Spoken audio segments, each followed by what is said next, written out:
कक्षा 7 अध्याय 2। आइए आज हम पढ़ते हैं स्वास्थ्य में सरकार की भूमिका।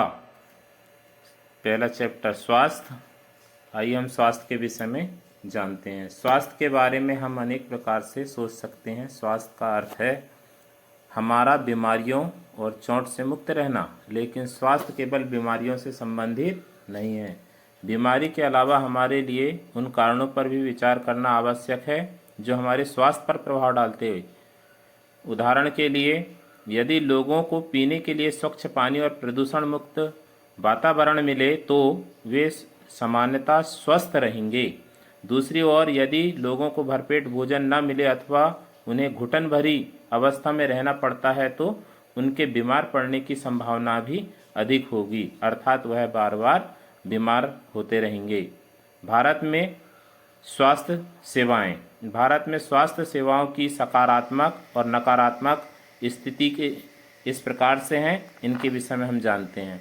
सकारात्मक स्थिति, इसका पहला कारण संसार भर में भारत में सर्वाधिक चिकित्सा महाविद्यालय हैं और यहाँ सबसे अधिक डॉक्टर तैयार किए जाते हैं।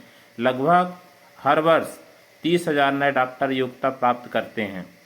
इसका दूसरा कारण, पिछले वर्षों में स्वास्थ्य सेवाओं की सुविधा में काफ़ी वृद्धि हुई है। सन 1950 में भारत में केवल 2,717 अस्पताल थे। सन 1991 में 11,174 अस्पताल थे और सन 2017 में यह संख्या बढ़कर 23,583 हो गई। तीसरा कारण, भारत में विदेशों से बहुत बड़ी संख्या में इलाज करने हेतु चिकित्सा पर्यटक आते हैं। वे उपचार के लिए भारत के कुछ ऐसे अस्पतालों में आते हैं जिनकी तुलना संसार के सर्वश्रेष्ठ अस्पतालों में की जा सकती है। भारत विश्व का दवाइयों निर्मित करने वाला चौथा बड़ा देश है और यहाँ से भारी मात्रा में दवाइयों को विदेशों में निर्यात होता है, अर्थात दूसरे देशों में भेजा जाता है। नकारात्मक स्थिति, भारत के अधिकांश डॉक्टर शहरी क्षेत्रों में बसते हैं। ग्रामवासियों को डॉक्टर तक पहुंचने के लिए बहुत लंबी दूरी तय करके जानी पड़ती है।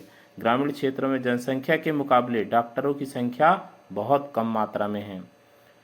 दूसरा कारण, भारत में करीब 5 लाख लोग प्रतिवर्ष तपेदिक अर्थात टीबी से मर जाते हैं। स्वतंत्रता प्राप्ति से अब तक यह संख्या में कोई परिवर्तन नहीं हुआ है। प्रति वर्ष मलेरिया के लगभग 20 लाख मामलों की रिपोर्ट हमें प्राप्त होती है। यह संख्या आज भी कम नहीं हो रही है। हम सबको पीने का स्वच्छ जल उपलब्ध नहीं करा पा रहे हैं, जिसके कारण से विभिन्न प्रकार की संक्रमित बीमारियां पानी के द्वारा एक दूसरे को लगती है। इन बीमारियों में से 21% जल जनित होती हैं, जैसे बुखार, हैजा, पेचिस, पेट के कीड़े और हेपेटाइटिस अन्य प्रकार की और बीमारियां। भारत के समस्त बच्चों में से आधे को खाने के लिए पर्याप्त भोजन नहीं मिलता है और वे अल्प पोषण के शिकार रहते हैं, अर्थात कुपोषण की समस्या भी विराजमान है। बीमारियों से किस प्रकार से बचाव किया जा सकता है, इसके लिए सरकार को क्या उपाय करने चाहिए, आइए जानते हैं। बीमारी से बचने के उपाय। बीमारियों से बचाव और एवं उनके उपचार के लिए हमें उचित स्वास्थ्य सेवाएं चाहिए, जैसे स्वास्थ्य केंद्र, अस्पताल, परीक्षणों के लिए प्रयोगशालाएं, एम्बुलेंस की सुविधा, ब्लड बैंक आदि जो मरीजों को आवश्यक सेवा और देखभाल उपलब्ध करा सकें। ऐसी सुविधाओं की व्यवस्था को चलाने के लिए हमें स्वास्थ्य सेवकों, नर्सों, योग्य डॉक्टरों तथा अन्य विशेषज्ञों की जरूरत है जो परामर्श दे सके, रोगों की पहचान कर सके, इलाज कर सके। मरीजों के इलाज के लिए हमें आवश्यक दवाइयाँ उपलब्ध करा सके, उपकरण भी हो। जब हम बीमार होते हैं तो अपने इलाज के लिए हमें इन सुविधाओं की ज़रूरत पड़ती है। सार्वजनिक स्वास्थ्य सेवाएं क्या है, इसके विषय में जानते हैं। सार्वजनिक स्वास्थ्य सेवा स्वास्थ्य केंद्रों व अस्पतालों की एक श्रृंखला मानी जाती है जो सरकार द्वारा चलाई जाती है।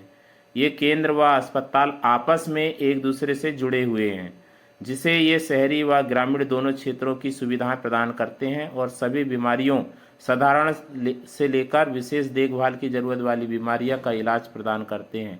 ग्राम के स्तर पर एक स्वास्थ्य केंद्र होता है जहां प्रायः एक नर्स, एक ग्राम स्वास्थ्य सेवक रहता है। इन्हें सामान्य बीमारियों के इलाज के लिए प्रशिक्षण दिया जाता है और वे प्राथमिक स्वास्थ्य केंद्र के डॉक्टरों की देखरेख में कार्य करते हैं।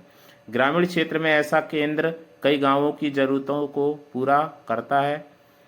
जिला स्तर पर जिला अस्पताल होता है जो इन सभी स्वास्थ्य केंद्रों की देखरेख करता है। बड़े शहरों में कई सरकारी अस्पताल होते हैं और उनके आधार पर वहाँ पर सुविधाएं उपलब्ध होती है। सरकारी स्वास्थ्य प्रणाली को सार्वजनिक स्वास्थ्य सेवा क्यों कहा जाता है? इसका कारण है, सरकारी स्वास्थ्य सेवा कई कारणों से सार्वजनिक कहा जाता है। सरकार ने सभी नागरिकों को स्वास्थ्य सेवाएं प्रदान करने की वचनबद्धता को पूरा करने के लिए ये अस्पताल तथा स्वास्थ्य केंद्र स्थापित किए हैं। इन सेवाओं को चलाने के लिए धन उस पैसे से आता है जो लोग सरकार को टैक्स के रूप में देते हैं, अर्थात कर देते हैं। इसलिए ये सुविधाएं सबके लिए है। सार्वजनिक स्वास्थ्य व्यवस्था एक महत्वपूर्ण पहलू यह है कि इसका उद्देश्य अच्छी स्वास्थ्य सेवाएं निःशुल्क या बहुत कम कीमत पर देना है, जिससे गरीब लोग भी इलाज करा सकें। यह वीडियो आपको अच्छा लगा हो तो लाइक, शेयर एवं कमेंट करें ताकि मैं आपके लिए और अच्छी वीडियो बना सकूं। धन्यवाद।